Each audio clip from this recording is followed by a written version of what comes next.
নমস্কার বন্ধুরা, কেমন আছেন সবাই? আশার আলো চ্যানেল আবিরে আপনাদেরকে স্বাগত জানাই। আমি নতুন চ্যানেল খুলেছি ইউটিউবে। আমি আমার দৈনন্দিন জীবনটা আপনাদের সঙ্গে শেয়ার করতে চাই। আজকে একটা নতুন রান্নার ব্লগ করছি, সেটা আপনি আমাদের সঙ্গে শেয়ার করছি। তাহলে চলুন যাওয়া যাক।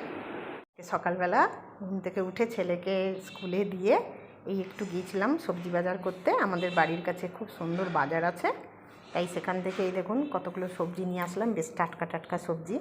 এই যে পটল, ক্যাপসিকাম, উচ্ছে, শসা, কচু, এই সব সবজিগুলো নিয়ে আসলাম। এই দেখুন ভালো একটা টাটকা তরমুজও পেয়েছি। এখন তো গরমকাল, এই তরমুজ খাওয়ার দিন, খুব ভালো লাগে। আমার ছেলে তো খুব পছন্দ করে তরমুজ খেতে। আর এই একটু মাছ কিনে আনলাম। কি সুন্দর দেখুন চিংড়ি মাছগুলো দেখতে, একদম টাটকা ফ্রেশ চিংড়ি মাছ। চলুন বাজার থেকে যে চিংড়ি মাছগুলো নিয়ে এসেছিলাম সেগুলো সব একে একে করে ছাড়িয়ে ফেলছি।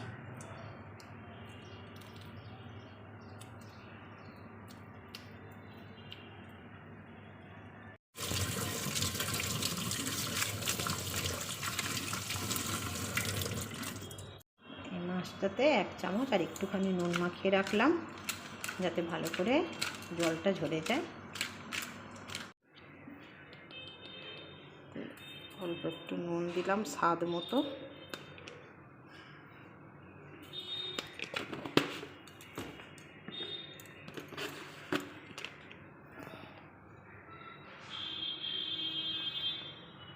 সামান্য একটু হলুদ। আর এই যে এর মেন মশলা, এটার মধ্যে আছে সর্ষে আর পোস্ত আর একটু লঙ্কা বাটা।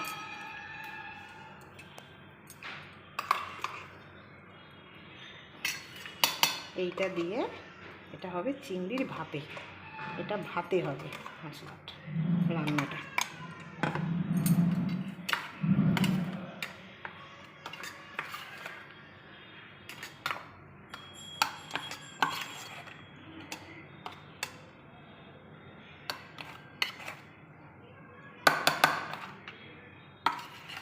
এটা নুনটা আন্দাজ মতো দিতে হয়, কারণ এটা কাঁচা মাছ তো, কাঁচা মাছ, তাই এটা মুখে দিয়ে টেস্ট করা যায় না।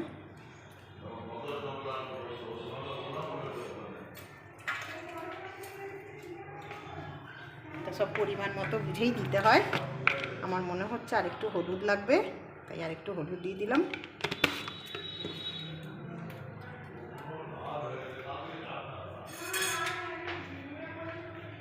আর এটাতে 2টো কাঁচা লঙ্কা চিড়ে দিলাম। কাঁচা লঙ্কা চিড়ে দিলে এর একটু স্বাদ হয় ভালো, এটা একটু ঝালঝালি হয় খেতে। আর ওপর দিয়ে একটু সর্ষের তেল দিয়ে দিতে হয়, ব্যাস।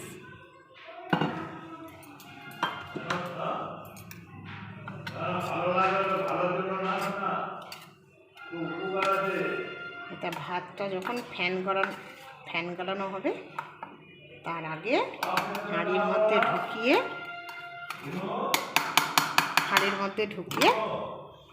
এটা আটকে, আর এটাকে হাঁড়ির মধ্যে ঢুকিয়ে এটা গরম ভাতে ফ্যান গড়াবার আগে এটাকে দিয়ে দিতে হবে। এটা হচ্ছে চিংড়ি ভাপা। গরম ভাতে এটা কড়াইতেও করা যায়, কড়াইয়ের মধ্যে জল দিয়ে তার উপরে দিয়ে দিলে এটা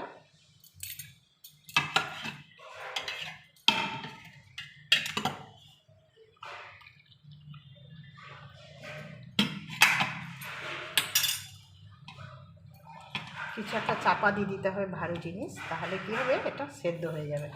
আমি তা করলাম না, আমি এটাকে ভাতের হাঁড়ির মধ্যে দিয়ে দিলাম।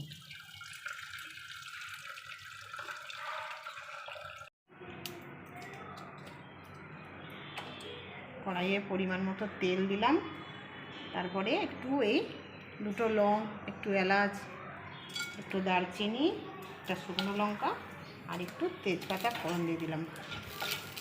দিয়ে আজকে আমি একটু চিংড়ি মাছের মালাইকারিও বানাচ্ছি। ভাপে বানালাম আর একটুখানি মালাইকারি।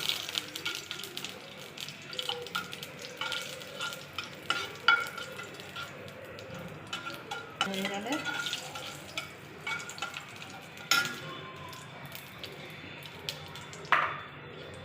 সুন্দর একটা স্মেল থাকছে। একটু পেঁয়াজ বাটা দিলাম। একটা পেঁয়াজকে ভালো করে পেস্ট করে নিয়েছি মিক্সার গ্রাইন্ডারে।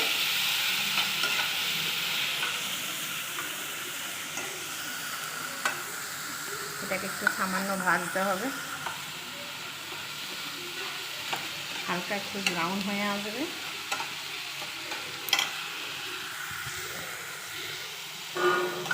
যে মশলাটা দিয়ে তেল ছেড়ে এসছে, এরপরে দিয়ে দিলাম আমি টমেটো পেস্ট। একটা টমেটোকে পেস্ট করে রেখেছিলাম, সেটা দিয়ে দিলাম।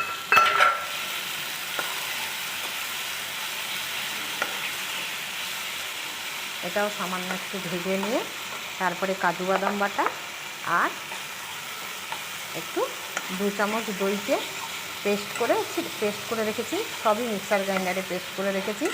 এবার সেটাকে এর সঙ্গে মিশিয়ে দিতে হবে। এরপরে এটার মধ্যে একটুখানি এই কাজু বাদামটা দিয়ে দিলাম।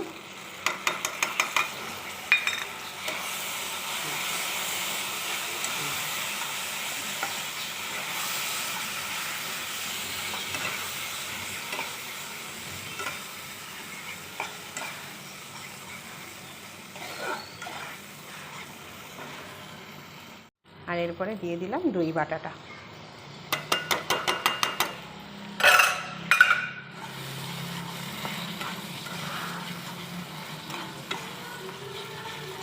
এর মধ্যে লঙ্কাও দেওয়া আছে, আমি অল্প করে দিয়ে রেখেছি। 2-3টে মতো লঙ্কা বেটেছি। এবার যে যার মতো খাবে, কারণ চিংড়ি মাছের মালাইকারি তো সাধারণত একটু মিষ্টি হয়, বেশি ঝালঝাল হয় না। তবুও আমি এর ওপর দিয়ে 2-3টে লঙ্কা চিড়ে দেব। এইটা একটু নাড়াচাড়া করে সামান্য একটু ফ্রাই করে মাছগুলো দিয়ে তার মধ্যে দিয়ে দেবো একটু সামান্য জল।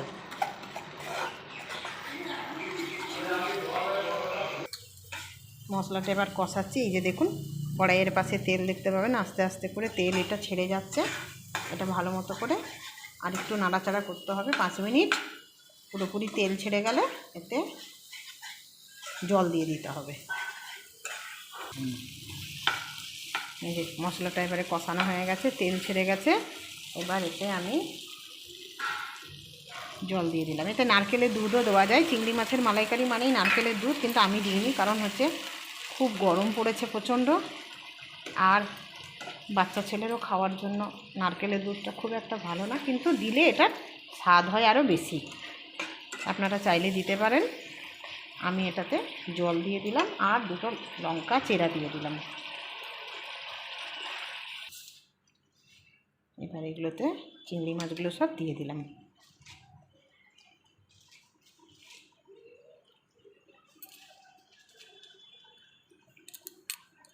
আর একটু সামান্য কাশ্মীরি লঙ্কা এর উপর দিয়ে দিলাম, একটু সুন্দর লাল রং হওয়ার জন্য। এই সামান্য একটু কাশ্মীরি লঙ্কা।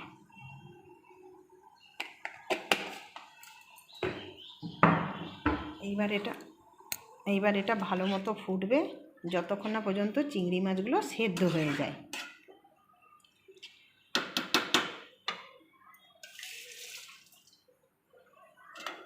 এবার লো ফ্লেমে, মিডিয়াম ফ্লেমে আমি এটাকে ঢাকা চাপিয়ে 10 মিনিটের জন্য সেদ্ধ হতে দিলাম। এবার ভাতের হাঁড়ি থেকে আমি চিংড়ি ভাপেটা বের করে নিলাম। এবার আপনাদের খুলে দেখাবো এটা কেমন দেখতে হয়েছে।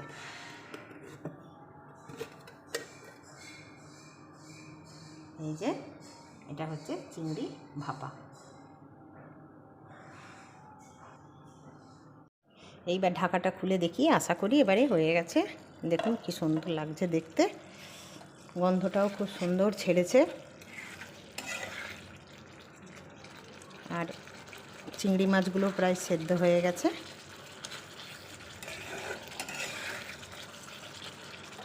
এরপরে এতে আমি দেব ঘি আর গরম মশলা।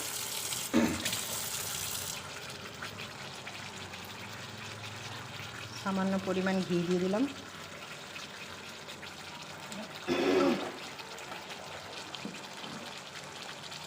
আর দিয়ে দিলাম একটু সেন্টের জন্য গরম মশলা।